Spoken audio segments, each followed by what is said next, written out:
Welcome to Hello Dreamer. Today we're excited to introduce Gabe and Danny, the dynamic duo behind Happy Jewelers, Orange County's top jewelry destination. As second-generation owners, they've taken their family business to new heights, working with top celebrities and collaborating with brands like BMW and Bravo. But their impact goes beyond jewelry. They're deeply committed to giving back, regularly supporting Southern California communities. But what truly sets them apart is their exceptional customer service, rooted in their father's philosophy of quality care and value. Let's dive into their inspiring journey on how they've built a brand that's more than just a business.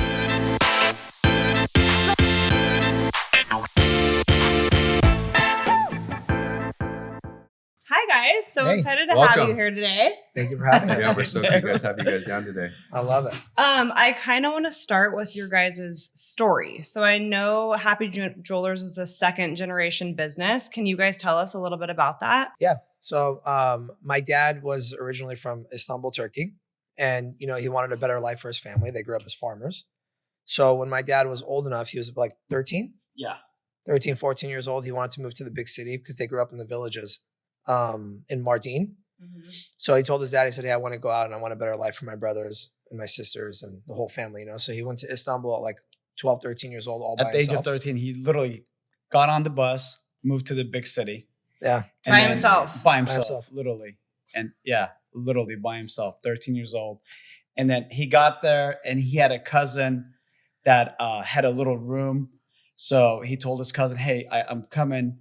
And then he spent the night there, like a couple nights. And then he went to like where a lot of businesses were at the time. This is like early 1960s, like mid 1960s in a big city.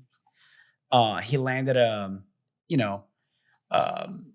job at a jewelry store, like a jewelry factory that made chains at a very young age. He was like the guy that would like bring the tea and the coffee and sweep the floors.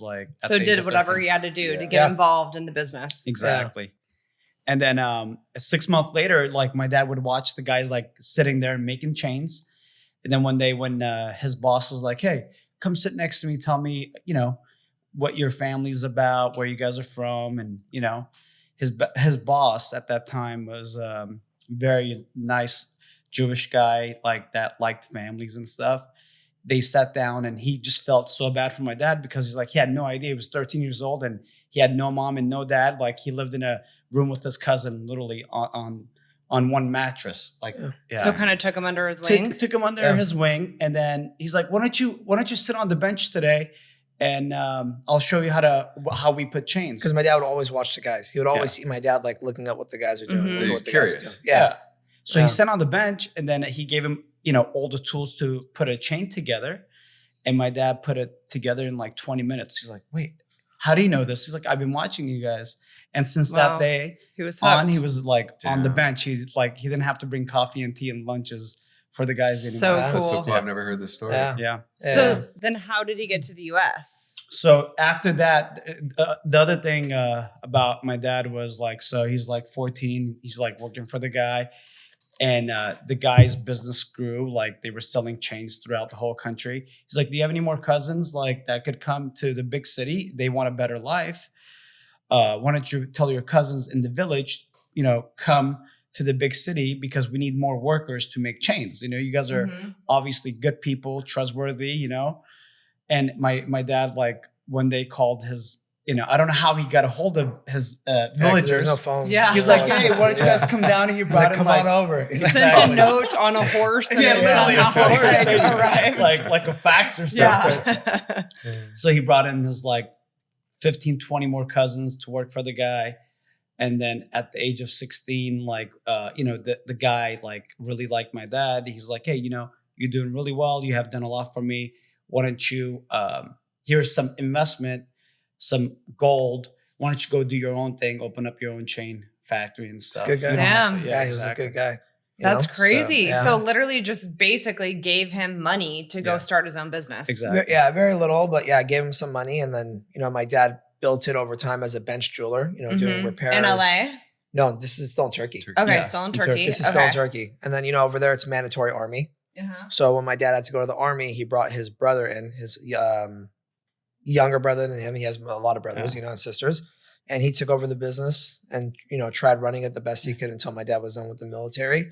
And then when my dad built enough, and then he got one green card for one of the brothers, he sent him here, and they opened up a store in Fullerton, which is in the jewelry mart where we used to be. Yeah. And then you the guys other called brother, out the booth, right? The booth. Okay, Yeah, I'm excited. exactly. I'm excited Yeah. to talk about the booth. Yeah. The booth will get brought up a lot in the Yeah. next. Right. Yeah. And while then here. when the other brother was a little bit old enough and he got a green card, he gave the other brother some money, and he said, "Go open up But- another booth." Over Yeah, there. so we moved to the US in 1994. Do you guys all Okay. live together? We all moved Yeah. together. Okay. Oh, so you guys were born in Turkey also. Me, We were me born and in Danny Turkey. were born Got in it. Istanbul, Yeah. Turkey. Istanbul. Is it just you two? Do you have a sister? We have two sisters. Two sisters, sisters, right? yeah. Okay.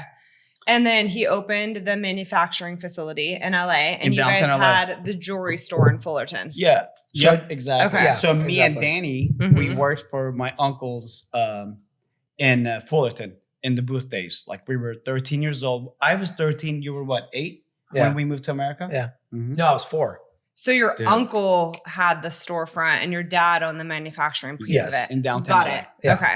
Yeah. So me and Danny would like do both. We would do downtown LA, Mhm. help my dad with the manufacturing. My dad he would supply the whole country with jewelry.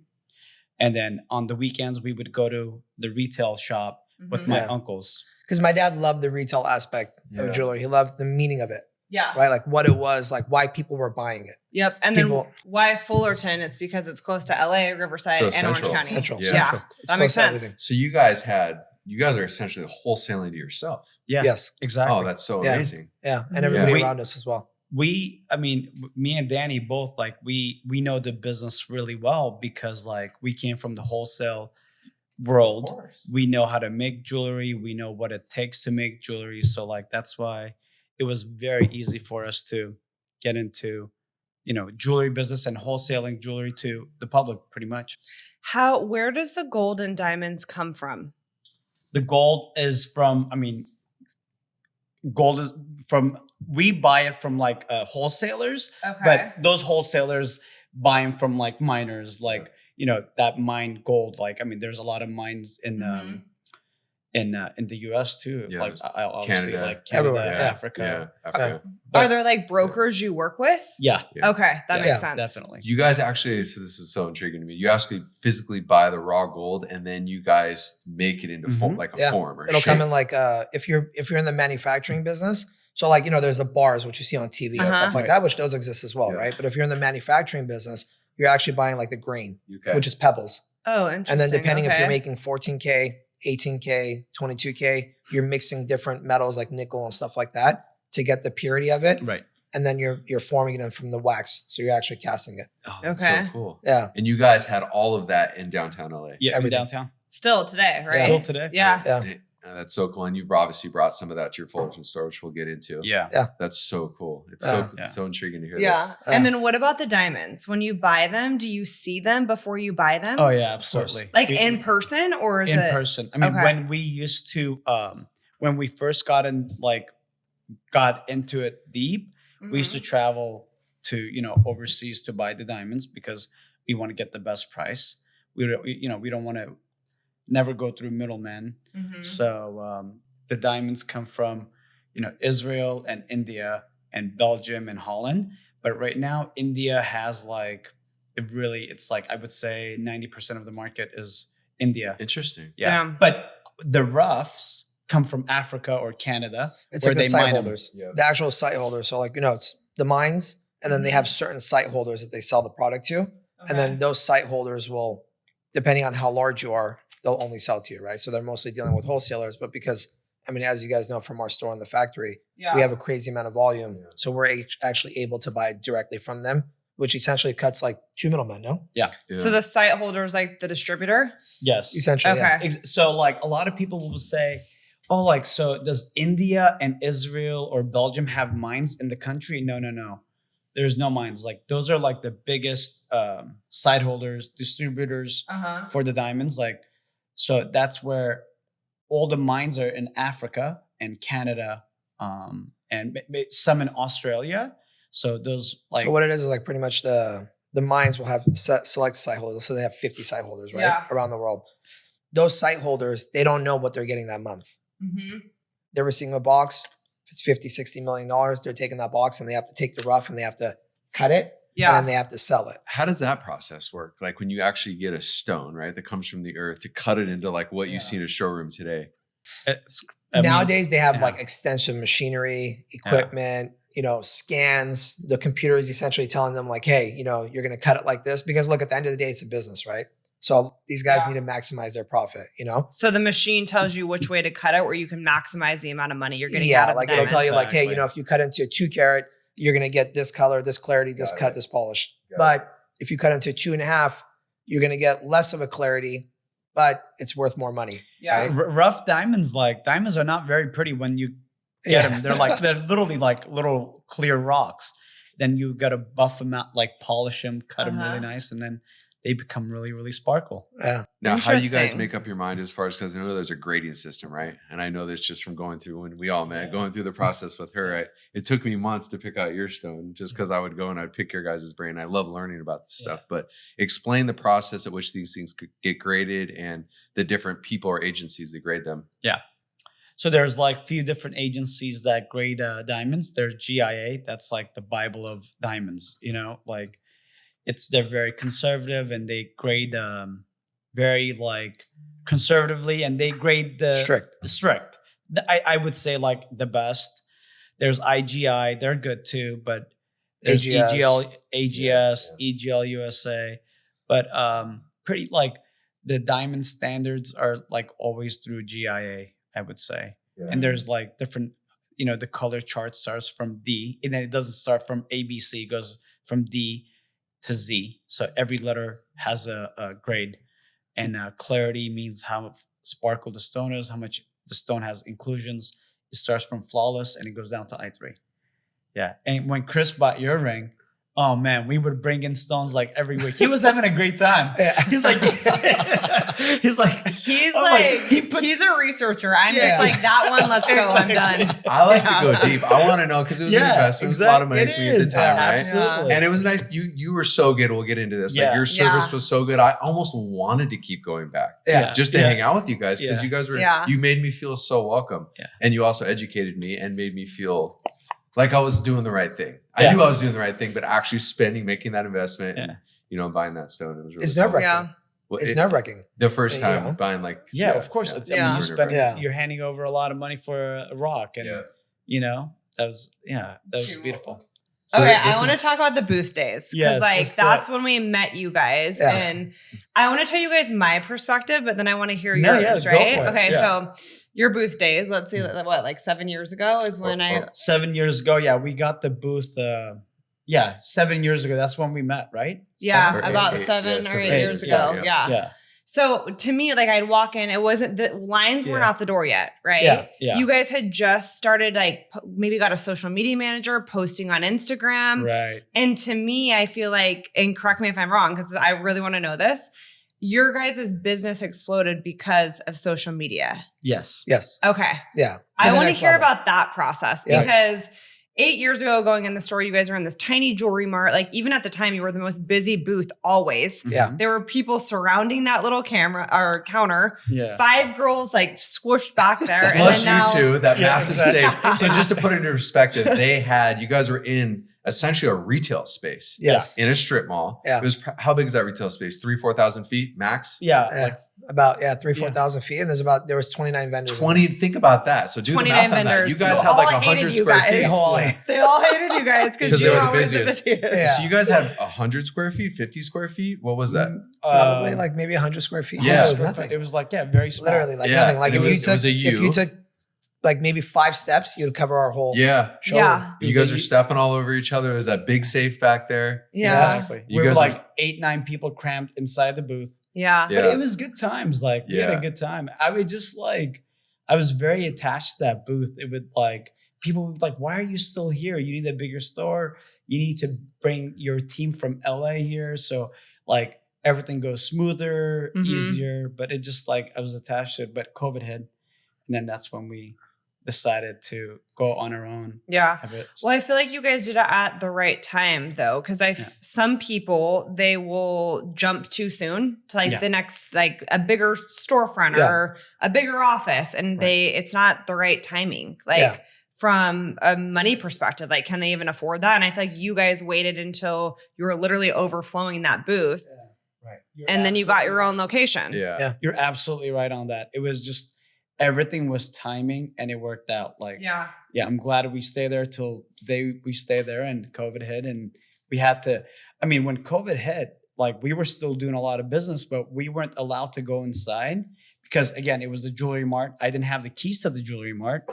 Got it. So you lost control. I lost control. We had a really bad experience. Yeah. So it like, and then I'm like, I'm not doing this. I'm getting my stuff out, getting my own store. So that's when we literally took everything out. We took everything out. We took it to the LA office, to our factory, because there we were actually able to get in. We were able to access the merchandise because, don't forget, it's like we have a lot of customers, wedding rings, heirloom pieces, and people are calling and they want to pick it up, especially during COVID. It's like they want it with them. They can't go anywhere. It was a disaster. How did you guys feel at that time? Because like you go from having a storefront and a place where people can come see you guys and meet with you to not having anything like for a period of time. Yeah, it was a period of time. It was it like for 2 weeks I stayed home and then my phone was still like all of our phones were blowing up like, with emails, DMs on Instagram. People were still trying to buy. So I couldn't get into the store. So I went to our office in LA. So that's when we started operating out of there. We were like for 2 months. But you guys were physically operating out of the place in LA? Yeah, in LA. We were still selling, shipping, dropping off, making jewelry, casting. I had all my jewelers there, all my polishers, setters, all my employees were there. Yeah, we were. Was that location because you guys moved to the same parking lot? Right. You guys moved. Was that building available, or did you pay somebody? We pay somebody. We paid, but it worked out good because like we wanted to get out. We got really lucky. We're aggressive. Yeah. When we want something, done. We're You'll aggressive. Figure it out. Yeah, we'll figure it out. Yeah. We're not How like, much? oh my God, like what do you want? Yeah. What do you need? And with him, it worked out perfect because he had like 3-4 offices. It was like a Botox place, like weight loss, Botox. He could go across the like street. Yeah, exactly. He's like, I don't need this location and it's expensive rent because it's a very busy shopping center. Yeah. And the landlord kept giving us a really tough time at the Fullerton Jewelry Mart. And we kept telling him like, hey, stop giving us a tough time. Stop giving us a hard time because, we essentially made the whole jewelry mart look good because we were busy. We added confidence to the other vendors and their customers because there was always action going on. Yeah, you guys should be paying us. Yeah, exactly. We're bringing like people to your shopping center. Yeah. So finally we got to the point where we said, hey, if you keep giving us a hard time, we're going to leave. And he's like, oh, you guys won't go anywhere. And then that was next month. You literally moved across the parking lot. Like 20 feet away. Now, is that the same landlord? No, it's different. So like the owner of the shopping center is different. And the owner of the shop, the Fullerton Jewelry Mart is not the owner of that place. Yeah, he was subletting. He leases it. Got it. Leases it. Yeah. Okay. Got it. Yeah. So you guys moved literally right across the parking lot. So you guys moved from about 100 square feet, this booth, right, to how was the original 1,800. space? 1,800 square feet. So let's talk about that. So when you guys first moved in there, I visited the first time thinking like it was going to be bigger, which obviously it's much bigger, 10 times bigger, roughly, 18 times bigger. Yeah. And it was still smaller. Yeah. Right? Well, it was still too small. It was packed. I walked in there, line out the door. Yeah. I was listening to another podcast you're on and you're like, when there's not a line out the door, I'm actually kind of stressed. A little bit. Yeah. A little bit. Yeah. It's like when there's a line, I'm stressed. And then when there's no line, I'm like, oh my God, it's not busy. What's going on? Yeah. I just, before we get into the new store story, I want to tell you guys, like a lot of people ask, like, I don't know, how did you get the name Happy Jewelers? Okay. You guys want to know about that? Yes. I think I told you, Chris. I want to know everything. Was that it? You were going to ask that? Yeah. Okay, go ahead. No. You already said it. No, I just wanted because we're going into. No, so I graduated high school. I was 18 years old. Danny was still, you were like, what? How old were you? I was young. You're a lot older than me. Yeah, exactly. So right? What's your age difference? 7 years. 7 years. Yeah, okay. I look younger you guys than seem so close though. Exactly. For like having such a big age gap, you guys are close. Yeah. When we were younger, this guy was like, we're in business together. Yeah. He was a tough one. Yeah. He was. Yeah. This guy was rough. I'll make you close. Exactly. So I turned 18, of course, go to college. So I signed up to Cal State Fullerton I paid for like half the semester. And then because I wanted to be closer to work so I could go help my, dad at the factory in downtown and help my uncles inside the booth, So first day of school, I walk in and I just like sit there and just like look around, and I just walked out. I said, and then even the professor's like, hey, we just started. Where are you going? I said, I'll be back. So I walked out, no joke. I got in the car, I called my dad. He's like, Dad, college is not for me. It really isn't. I said, I'm going to waste a lot of time going to school. I already know what I want to do. I want to be in the jewelry business. Said, there is a lady inside the Fullerton Jewelry Mart. She has a store. Her jewelry store is Happy Jewelry. It's not Happy Jewelers, but it's Happy Jewelry. She wants to retire. She has very young kids. My dad knows them because, they used to do business. People, like everyone in the industry knows my dad because they used to buy their stuff from my dad to go resell. It's like, okay, all right, no problem. My dad was very supportive. He's like, okay, college is not for you. You think you're going to waste your time, but I still think you should go to college. But I said, no, I don't want to do it. He's like, what do you want? I said, she wants $200,000 for like the inventory she has and the name. She's been around for 15 years inside the jewelry mart. It's like, okay. So he lent me the money. I went over there, talked to her. I said, look, I want to buy your store, but I can't give you all my money right away. I could give you like $100,000 up front and then like make you payments for like 6 months. Like, I don't know, that worked out to be like $15,000 a month or something, whatever it was. She's like, yeah, Gabe, like I have seen you grow up in the jewelry mart. You're a good kid. I just want to make sure like I give it to somebody that's going to take care of my old clients and everything. I said, yeah, I promise you I will. So that's the way we got the store. That's really cool. Yeah. I got in there. We got it from a really nice Asian family. And then at first, like the name was kind of awkward. I'm like, man, it's like Happy Jewelry. Like, and then so I'm like, all right, I'm going to change the name. I said, you know what? No, let me not change it because people are still coming in to see, like, look for that brand. Look for that brand and name. I mean, she was in there for a long time. So I told my accountant, look, I'm not going to change the name just yet, but I want the name to be Eternity Jewelers, DBA, Happy Jewelry. So Happy Jewelers is DBA actually. Doing business as, yeah, exactly. I like and Happy then it Jewelers. became catchy. Yeah, I like exactly. Yeah, that's so it cool. is. That's a cool story. Do you still talk to her today? No, I don't. Oh, you don't? Yeah, okay. I don't. Yeah, but she's came in a couple times, right? She's seen what you guys have done with it, right? Yes, I think, yeah. I mean, that's a nice segue too. One thing that we had here that we want to talk about is obviously you guys build your business on a lot of different things. The foundation of business there's a ton of ingredients. I call it like the stew, right? Yeah. It's like a soup. There's so many ingredients, but for you guys, I know I can speak for myself because I'm the same way. And I think a lot of businesses are like this. It's about customer service. Yes. It's about taking care of your people because essentially they're taking care of you, right? Your lights wouldn't be on without your customers. And I think one thing that I want to applaud both of you on, and hopefully you guys can elaborate on how much this means to you, is the level of customer service that you guys provide. Because I don't know, and I run a customer service business. I have a bunch of storefronts. We run the same type of business. Yeah. Your guys' customer service is on a whole nother level. Yeah. Like it is. there's good It customer really is. service, there's great customer service, and then there's Happy Jewelers customer service. Yeah. Like it's We take like, pride in that, man. yeah. We take It's pride. like, it really is like, that's our number one thing, customer service. It really, really is. I mean, since the first day, it's all about customer service. It goes a long way. Because look, for us, word of mouth is worth $100 million a year in business, right? Or in advertising. So I always tell the salespeople sometimes are like, well, why are you going to do that? You're going to lose Our money. salespeople get mad. They're like, why would you do that? They're Like, taking advantage of you. It's customers okay. say- I'm like, it's okay. It's going to work out at the end. It's gonna work like, out. Exactly. You know, like went to break even on a sale or something. Is that Yeah, what you're break talking about? losing. Even on sale, we'll like lose sometimes a couple bucks, give stuff away. give away, lose some money. And this our like our team is great too. Like we have a great team. They do care about every customer. Sometimes like the stuff that me and Danny will do, like, why would you do that? You're losing money.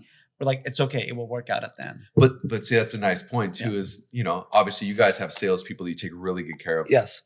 And it's something we would want to get into as well with your employees. But when you take care of a customer like that, they won't know because that's more of like, it's an investment. It's like an entrepreneurial move. Yes. You're literally making an investment in a person knowing that you're going to get a return. Yes.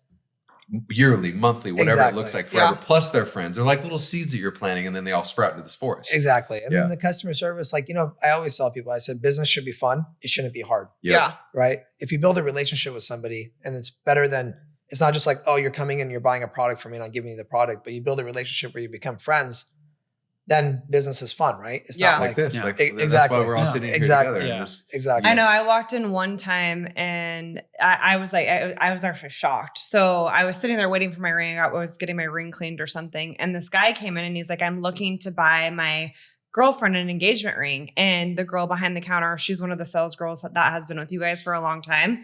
She's like, well, how much money are you looking to spend? And he said $250. And in my head, I'm like, dude, like, you're not going to find anything here. What the hell? Yeah. Like, I was shocked. Yeah. And the way that even she handled the situation, she found this guy a ring. Yeah. She found him a ring for like $200. Yeah. And I was blown away by the way that she handled it because there was like zero hesitation. Yeah. When he said $250, she's like, oh, well, let me show you something over here. Like, well, our main thing it was really cool. We always tell this to our salespeople, right? I said, look, $200 to somebody could be the same thing as somebody that spends $50,000, right?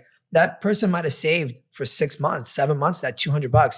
You have to give him that same feeling because he's buying something that's really important to him. And maybe it wasn't that easy for him to spend to come up with $200, right? Yeah. And then we have some customers that will just drop $100,000 in like 2 minutes. Like it's nothing. Yeah, exactly. Yeah. So it's like, you have to give that experience and the customer service and make the person feel good about whatever they're spending. I don't care what it is. If it's $200, $300, $500.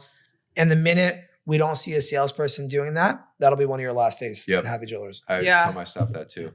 It's not about what you say, it's how you make people feel. They'll always remember the way you make them feel. Right? And I always say this, your smallest client or the person that spends the least will always refer you your biggest customer.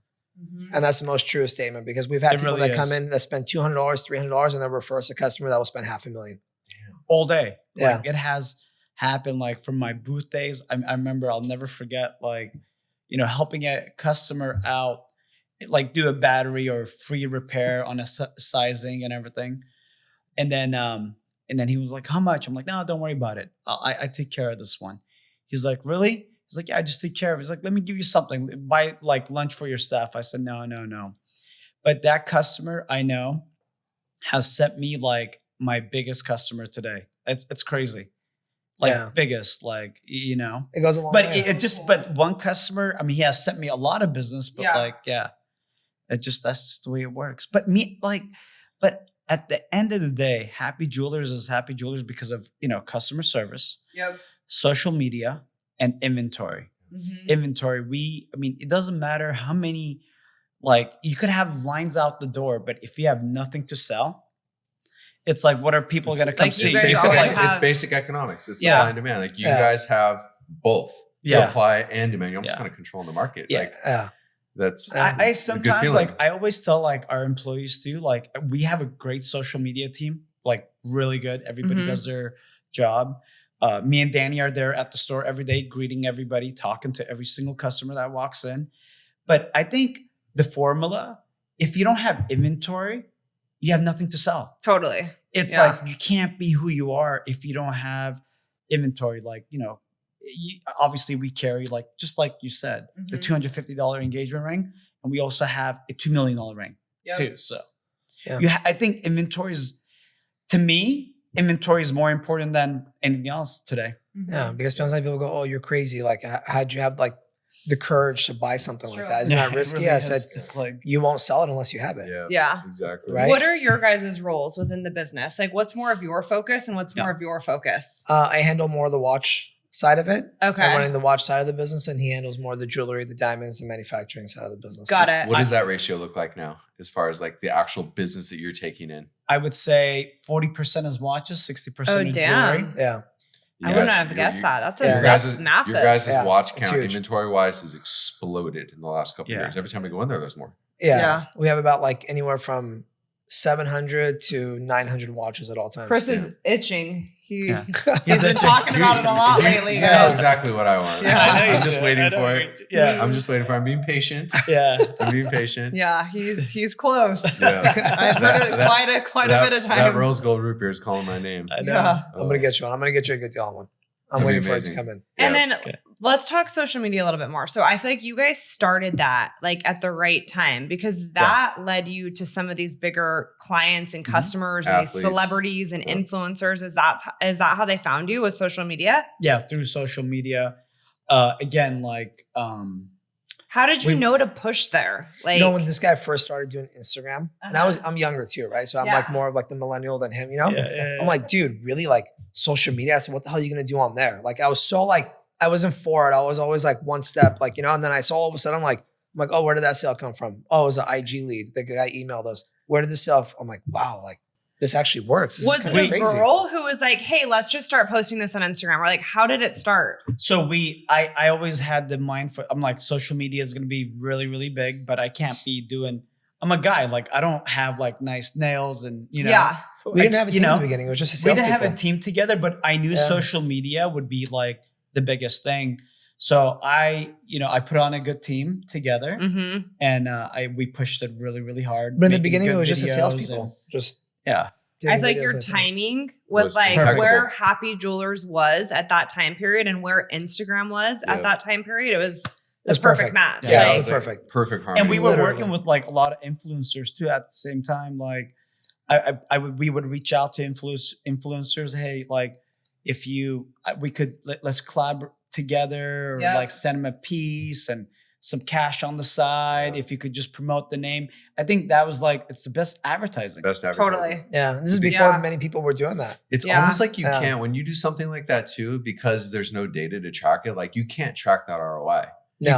You can't track it. But you know, like, because you're hearing that person dropping their name when they come in, you're like, wow, they mentioned Ashley or Chris like 15 times this week. Yes. Or Chelsea or whoever, right? It works. Like, okay, it's fucking working. It works. Let's go, you know? And it's there forever. Yep. Well, and to your point, if somebody were to do it today, like it's so saturated, it would never work because everyone on Instagram is trying to sell you something. So I agree 100%. The time you guys started, it's like before an influencer was like even a thing. Yeah. It was like they didn't even know like what the system was yet, you know? So they're like, free jewelry, like let's do it. Yeah, exactly. And with Instagram, it's all visual, right? And what jewelry, diamonds, watches. I mean, it's all about the visuals, right? Yeah. It's all about how it makes you feel, right? Now YouTube is huge. YouTube is huge. YouTube is like huge. It's crazy. We're getting in so much business from YouTube. I wish we started earlier. I'm all about YouTube. I love it. YouTube, we started working with like YouTubers that would like come into the store.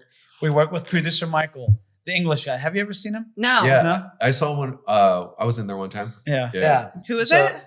This I don't want to say he does his name is producer Michael. He does like he does tours of like very like $40-50 million homes, like crazy penthouses, luxury in Vegas, cars, luxury cars, like crazy stuff. Like, you know, a guy has like a $80 million yacht, he'll invite him over to do a tour on it.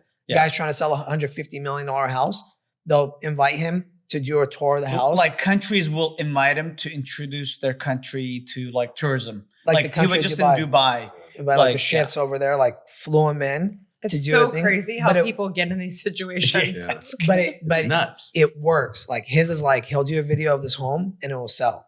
So he'll come in and he'll do like, you know, videos at the store and say, you know, he'll come in and he'll actually buy stuff. He's a customer too. He'll buy watches. He'll look at watches. He'll talk about watches and jewelry. And then the next day the phone will be off the hook. Crazy. When he posts or puts when he puts out like his video or like he'll promote it on Instagram. He's like, I just went to the Happy Guys, Happy Jewelers. We looked at a bunch of watches and jewelry. People will sit there and watch it. Like it's crazy. And you're talking like these are like some of the people that are watching it are like, it trips me out. I tell him sometimes, I go, you know, these are like billionaires that are sitting there on YouTube and they're watching this guy like on their phones or on their TV. And then they call in. Like, you know, I'm talking like, you know, CEOs of like top 500 Fortune companies. They'll call in like, oh my God, we saw you on producer Michael's channel. We love him. will you guys be there next week? We're going to fly out. You know, because a lot of these people are from out of state and they'll actually fly out. Wild. Come to the store. We have made our biggest customers through, actually, we got to give him credit. You know, we do. We got to pump him up. Producer Michael. Like, he puts out a video. People will call or come into the store. Like, one day he put the video out. This guy came in. You know who I'm talking about. I don't want to mention the name. He walked up, really nice car. I can't mention the name. He walked up with a really, really nice car, pulled up, and he just came in, and we were busy too. Is he a celebrity? Is he a billionaire? He's a billionaire. Yeah, he's probably a billionaire. Exactly. Okay. He walked in. A known billionaire? Huh? No. Okay. No. He's like he's undercover big, billionaire. Yeah, undercover billionaire. Those are the guys. Not many of those. Exactly. He walks in with board shorts. Yeah, exactly. And he was on crutches at that time. A cast. He goes with a really nice car. I'm like, hey, he walked in. And then I was busy. I'm like, hey, this guy could be someone big, maybe big, you know? Walked in. It's like, oh, you know, he walked into the watch case immediately. He's obviously a big watch collector. Being a watch collector, you can't find inventory anywhere. Like, you walk into everywhere sold out. Yeah. I wasn't there that day either. For some reason, I came late, and I guess this guy just goes he picks out and one of my sales girls was helping him. She doesn't know a lot about watches too, but she knew very little. She's like, can I see that? Can I see that? Can I see that? Can I see that? There was 7 watches. We added up the total. It was something crazy, almost $1 million. And he's just like, I'll take them? Yeah, he's like, I'll take them. He's like, I know you guys don't know who I am, but I'll go ahead and wire you guys the money because, you know, I know you guys have a store and you guys have strong inventory. And I saw you guys on Producer Michael. Producer Michael trusts you guys.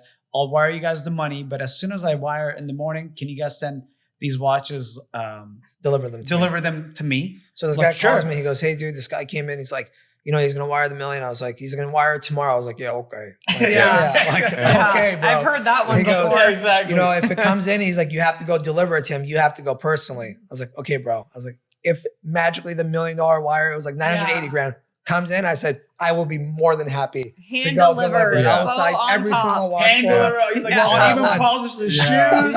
I'll wash his coat. Whatever he wants. Woke up in the morning, wire hit at 10:15. Damn. I was like, whoa. Was this person local? A couple hours away. So, and I called him. I said, hey, dude, I didn't believe you, but the wire did hit and Danny's going to deliver. He's like, of course, he's a businessman too. He's like, he's not us. He's like, I know you didn't believe me. And he's like, I am the real deal. And he since became a really good client and really good friend too. He's a good friend. That's amazing. Producer Michael needs to get hooked up for that one. Yeah, exactly. I don't want to blow up his, Producer Michael loves to hear these kind of stories. And he's like, oh yeah, you know, you made this customer, you made that customer.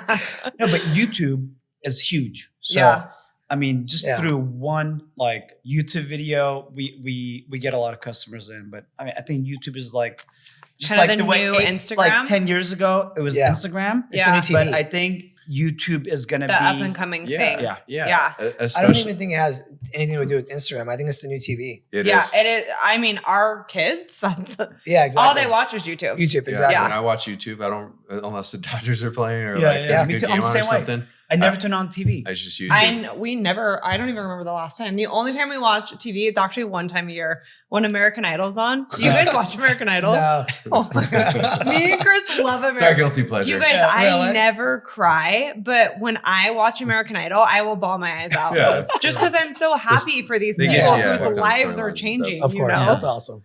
I mean, it's a great point. Social media it's so powerful. It is so powerful, especially for customer facing businesses like you guys that are providing top tier customer service, providing a good product. It's so cool. You have to do it, and it's consistency. I always tell that to everybody. It's all consistency. Yeah. What percentage of your guys' business is direct to consumer, like online versus in store? Do you have a big online business as well? We do. But we're trying to even grow it and make it bigger. It's kind of hard to track because the problem is a guy will see a ring on the website or he'll see a watch on the website or something like that, and he'll call the store in, and one of the salespeople will handle it, right? And then so the sale comes in from a wire, the invoice goes out, so it's not directly purchased. Yeah.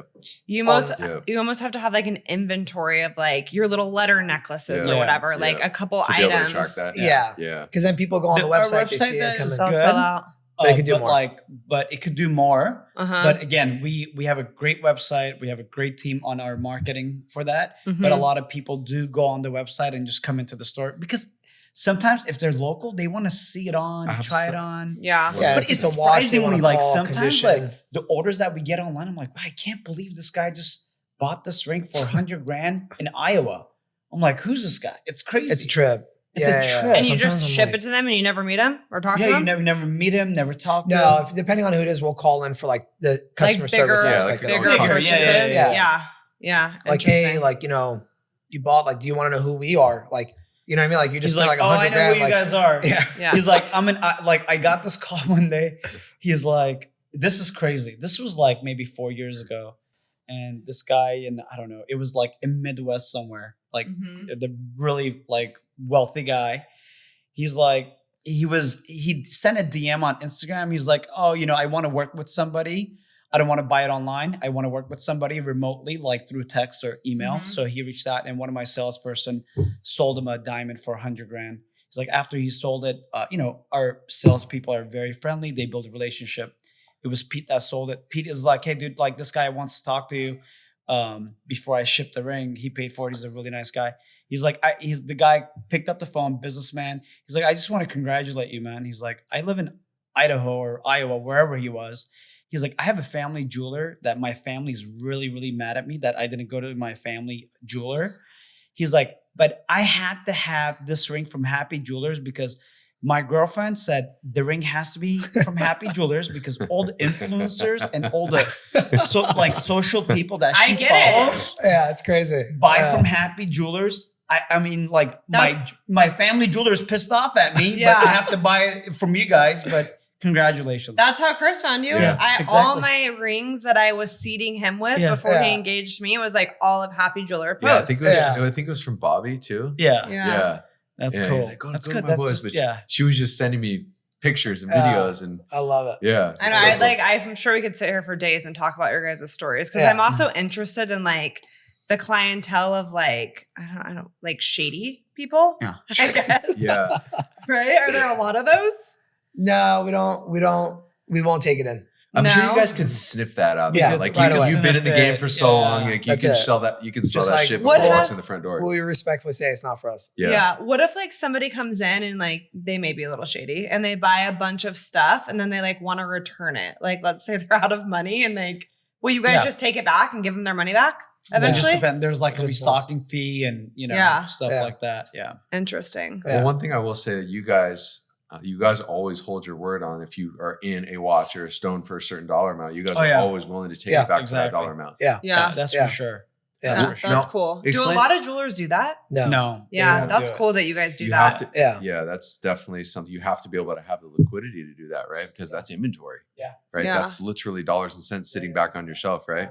So that's definitely you got to have the backing. Yeah, you got to. It's not that they don't want to; they might not have the capability of doing it. But it also makes people want to shop with you guys even more too. Because it's like they're basically parking their money in a piece of jewelry. And if they want to upgrade, like they know that you guys will buy it back from them. They're able to upgrade. For the same amount. Yes. Yep, exactly. Yep. As long as they're upgrading, you get the same amount for sure. Yeah.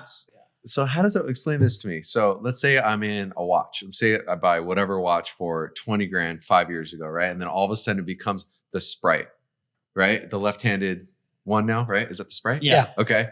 I imagine at some point in the future that could appreciate, right? Yeah. Yeah. Like more so than your average Rolex right now. How does that work? Like if I buy it now and then I want to like resell it, right? We'll pay more. You'll pay more. Yeah. Interesting. Okay. Of course. I mean, what's fair is fair. Yeah. It's your money. You're the one that put the money up. It wasn't my money. Got it. So if something appreciated, you'll make money on it for sure. Damn. And how does that work as far as like tax implications for like a person? Like they're in cost basis of $20,000 and then they get $60,000 for it. I don't know how that works. People ask me that all the time. I'm like, I'm not sure. Like if you make profit on a watch, like is that you got to tell taxable? your accountant, be like, hey, I bought this watch for $20,000. I guess you're profiting, but it's worth like $60,000. But I don't know because you're buying it for a luxury, like for yourself. It's not like you bought a stock, like you didn't buy in the NASDAQ and this. So I don't know how that works. But it's still, you can buy commodities and you have to pay capital gains on it. And I guess it's so. I guess maybe you kind of have to. I mean, but if like the government doesn't know, like I'm sure this happens all day long. There are people that probably are like by the book and others that frankly don't give a fuck. Especially the ones that are coming in, they're paying cash. There's no There's no paper trail for it. Yeah. No, that kind of stuff. It's like everything is on the books. Everything's on the books for sure. I meant for the not you guys. Oh yeah. Like on the the other guy side deposits like the money or gets the wire and doesn't claim it. I mean, that's on him. Yeah. That has nothing to do with us. I mean, if he gets audited, that's But I don't think they care too much about that stuff. And then, do you guys have sons? Like my last question, I guess, is you guys obviously have families. Like your second generation business. Like, what's the plan for the third generation? Yeah, I have 4 kids and Gabe has 4 kids. You guys have a clan. Yeah. We do. Party. I know. What are their ages? Mine is 9, 6, 3, and I have a 3-month-old. Yeah. Mine are 16, 13, 9, and 7. And me and Danny are married to 2 sisters. So that's cool. They're sisters? Yeah, they are. Wait, how did we never know that? You didn't know that? That is wild, you guys. How did that happen? It worked out good. Danny so does you everything married I do. the sister. I married the and then he's like, hey, I like the sister. No, honestly, when they had gone married, my wife, we were a lot younger. She had a crush on me ever since we were like a Sunday school at church together. Okay. Yeah. She like started crying like, oh my God, now I can't marry Danny when I'm older and stuff like that. We kind of like, we always had that like. That's so cool. Yeah. That's cool. Yeah. That's really cool. And it kind of worked out. I remember when I started talking to her, this guy called me and was like, hey dude, like, you don't do that. Like, unless you're serious, because you're going to create a really big headache for me. That's like crazy. a referral. That's like the ultimate referral. Yeah. Because when he found out, he got scared. He's like, oh my God, like, I would have been too. Yeah, this young punk is going to go like do something stupid and he's going to create me a headache. You know what I mean? Yeah, that is funny. So are any of your kids showing interest in like in your business? My girls come to work like some Saturdays. I mean, his like, his 9-year-old, Nicholas, sometimes like if I'm wearing a Richard Mill, he's like, you know, in our language, almost like uncle, like almost out of Richard Mill. Yeah. I go, what do you know about Richard Mill, dude? Like, are you kidding me? You're like 9 years old. Like, get the hell out of here, you know? That's funny. It's definitely Happy Jewelers is a family-owned business, and it will stay family-owned because, I mean, that's my dad's legacy, and that's our legacy, and we can't just like, you know, people always like, you know, a lot of, you know, private equity companies are like buying up everything. They approached us too, like a lot of times we don't even entertain it. It's not for us. It's they would just ruin the fun of it. It's like they do. Yeah. They do. Yeah, she knows. I can do that. Yeah. No, I mean, I feel like the way that you guys are doing it, it'll be like a totally different dynamic. Night and day. You guys even when we asked one of them, I'm like, you can't run the business that we run. I said, your sales would go down by 70%. Yeah. He goes, we don't care. Well, you guys are a part of the magic. Yeah, you guys are. And like these PE funds, these investors, they don't get that. You know? They don't get it. The guy was like, we don't care because we're going to take you. And even if your store goes down by 50%, we don't really care because we're going to go open up 50 of you. Yeah. And that'll make up for it. I'm like, but it's not the same, dude. I said, like, you know, like you're not, I don't know. You just can't do it. Yeah. It's not possible. Well, you can't replicate you guys 50 times. That's the problem is you can't. It's most of the sales happen because we're there. The customer service. That's what it's it comes the customer back to. service. That's you guys, how many employees do you have? Over 60. Over 60. And front of the house, back of the house. The front and the back. Yeah. That's so cool. It's so cool. And I mean, I think if somebody were to come in and give you guys an offer, again, like what you guys were saying, like you can't go set up shop and replicate that so many times throughout the country, right? You know, sometimes it's not about the money. I swear to you, like even when we work, like our CFO always goes like, oh, the bottom line. It's like, dude, like we're making money. Let it be. Like you don't need to milk every aspect of every business. You know what I mean? Like you don't need to milk this part of it. You don't need to milk this part of it. Like it works. Our customers are happy. Our staff is happy. We're making a profit. We're happy. Like let it be. Like I don't care if I can make an extra $300,000-$400,000 if I charge for this warranty or if I charge for this. Like I'm not going to do that. Like I'm not going to look my customer in the eye and say, hey, you have to give me $60. Or, you know, I'm not, when a guy's buying an engagement ring and he's already spending a lot of money, which, you know, engagement rings and jewelry is expensive. Like, oh, well, hey, do you want to buy a warranty for $500? We're not nickel and dimers. I'm not going to do that. But, you know what I mean? Like our businesses, it is like where it's at because we're not nickel and dimers. I mean, you know what I mean? Amen. Yeah. Like how hard is it for like, if like a future jeweler who like wants to get in the industry? Like, is it damn near impossible because you need to have? It's tough. Like it used to be easier. You know what I mean? Just like the way you talked about, like getting in, like creating a new Instagram today. Yeah. Like starting fresh. It's pretty hard to do, you know, to get the followers. Yeah. And to get into the jewelry business, you need a lot of money. You need a lot of inventory. You need like the customer wants to go to a place where they feel like safe buying a $10,000 ring or a $20,000 ring. It's like they want you to be there next year, 2 years later. Well, it takes time too to build that, because the price tag's so large that I feel like it takes a lot of time to build up that reputation. The jewelry business is one of the only businesses left, in the diamond business is like everything's based on word, right? It's on a handshake. Like I could walk into an office and take $5 million in inventory with no money. It's just with my signature, because they know I'm good for it because of my family. That's so cool. Right? We've been in the business for 50, 60 years. They know It's my father, relationship. they know my brother, they know that's me. the only business still is done on a handshake. I say the jewelry and the watch business, like whenever we buy diamonds and jewelry, we do get terms and say, hey, if it's like 2-month term, I'm like, I'll pay you in 2 months or 3 months or whatever it is. Sometimes it's like 7 days, just depending on what you're doing. It's definitely still a handshake. It's not easy. Business. Yeah. I mean, the dealer has to trust you. Like, let's say you have a client for $1 million diamond. The client obviously wants to see the stone. This wholesaler is not just going to send it to any jewelry store. Right? There's probably 80% of the jewelry stores in the world. That wholesaler is going to say, hey, your customer wants to see it. No problem. Wire me the money. Well, most of these, 90% of the jewelry stores don't even know of these diamonds, because they people who have them aren't talking to those people. They're talking to the guys that they know can sell the diamonds. Like for us, we just pick up the phone, like, hey, send it to us. No problem. Yeah. Hang up. Because they know that we can move it. You can't like, and they know that's a really, really good point. Like again, it's like they talk to the guys that could move it, you know? They want to know. And also it's like, they want to know the guy can move it, but they also want to know if God forbid something happens, you have the financial capability of paying for it. Yep. You guys have both. Yeah. I think so. Just probably why you get all of that. Yeah. Last couple questions. Go on. Okay. What entrepreneurship, right? It's glamorized right now. We know this, right? Social media is a big culprit of that. What do you think is the biggest misconception that people have about entrepreneurship, running a business, having employees, et cetera? The work. Honestly, that's really, it looks fun. Like how much work goes into it. Like, you don't see that you're up at 5 a.m.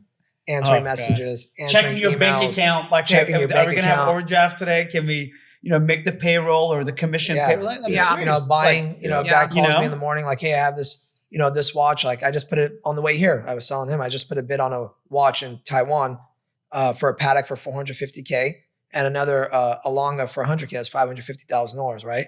If the guy accepts it, now I actually have to pay for it, right? And then I have to get it, and then I have to figure out how to sell it. But then it's also like employees calling out, running this side of the business, making sure that the diamonds are flowing correctly, making sure the watches are flowing correctly, making sure customers are happy, answering the CPA questions, answering your CF, like doing it all. Doing it all. I mean, it's work. It's like me and Danny are like grinding like all day. It's like we take the trash out, clean the floors, literally. We do it all. Like, you see us at the store, whoever comes in, like you get a call at 10 o'clock at night. That's why your salespeople are so good though, because they see you guys doing the work. Exactly. They see you doing everything from A to Z and taking out the trash, Right. Like Thursday night, I got a call from the Philippines because I have a lot of clients over there. And the guy was FaceTiming. I was laying in bed. I was like, "You're really gonna pick that up?" I'm like, "Yeah." I'm like rushing, like get my shirt on, like get everything on, And like I answered literally in bed. She's like, "Oh my God, you're so embarrassing. Like, isn't that a big client?" I said, "Yeah, but he knows what time it is." Yeah. I was like, the guy knows what time it is. Your shirt on and your underwear on. Yeah. But he appreciated that I picked up. Totally. He's like, "Wow, I can't believe you picked up." And the guy, he bought a $250,000 watch for me. Damn. So cool. It's so much work going to it. Like you guys are business owners. Like it's a grind every day. It is. Every single morning till night. It's out of It's fun, control. but it's not the glamour that people put out on IG. Yeah, I know. It's not fun. I know. Yeah, the sleepless nights or early mornings. We hate that. Like we hate that for like the younger generation because they see that and I feel like people think it's that easy and it's not. Yeah. So I think Happy Jewelers is like the perfect analogy, right? Of entrepreneurship, this beautiful store with all this beautiful inventory. It looks so beautiful and so easy. And you guys are making money and you guys are killing it. Yeah. But back in the back, all the people running around grinding, you guys taking calls, going in and out of the vault. Your internet people in the back, like there's this operation behind the scenes that nobody can really see. No. That's like the perfect analogy of entrepreneurship. Yeah. This beautiful situation in the front, all the madness behind it's the scenes. Crazy. And sometimes even all the clients, madness behind. Yeah. Like, is you don't see? Yeah. No. I mean, clients will come in from like IG for like the first time. They go, "Oh my God, wow. Like, I can't believe you and your brother are actually here."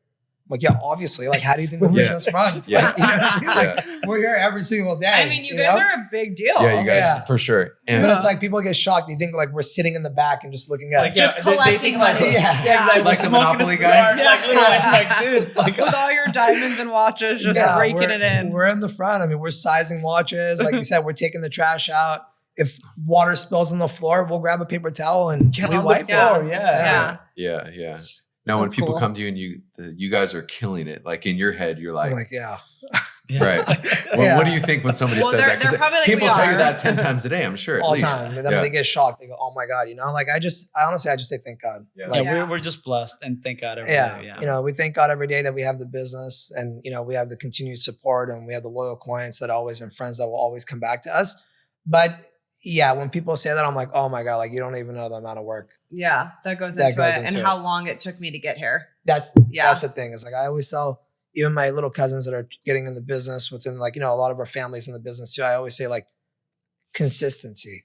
Nothing will happen overnight. Like me and my brother, like Gabe used to sell charms when he first started. Yeah. Charms. Like, you know, when I opened up charms. the Happy Jewelers booth days, I remember like a good day for me was like making $1,000, like total in $1,000 in sales. It's good. It's like, that's a beautiful day. Yeah. That's good. You just start.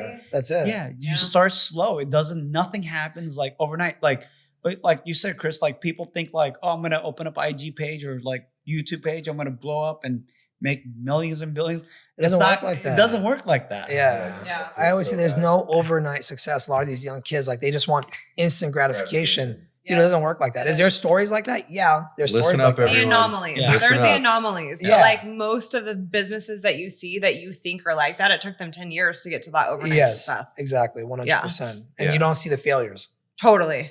Right? Yeah. I mean, it's probably like a half of a percent that actually succeed. Yep. And then the rest of them fail because the failures are the best learning lessons too. Right. What is it? The failures. Yeah. Are the best Are you kidding me? We still make mistakes all the time. Yeah. Are you kidding me? Like sometimes we learn something different every day. Yeah. I still make mistakes sometimes. I still take losses. I mean, same. I made a massive mistake the last couple of months. That cost me a ton of money, but it's like no one's perfect. It is what I mean. Yesterday I sold a watch I lost $6,000 on because I made a mistake. I acted too fast. And I bought the watch at $19,000 and it was worth $13,000. Yesterday somebody offered me and I just take it. I don't even want to see my mistake there anymore. Yeah. Get it out of sight, out of mind. Yeah. And stuff like that happens all the time.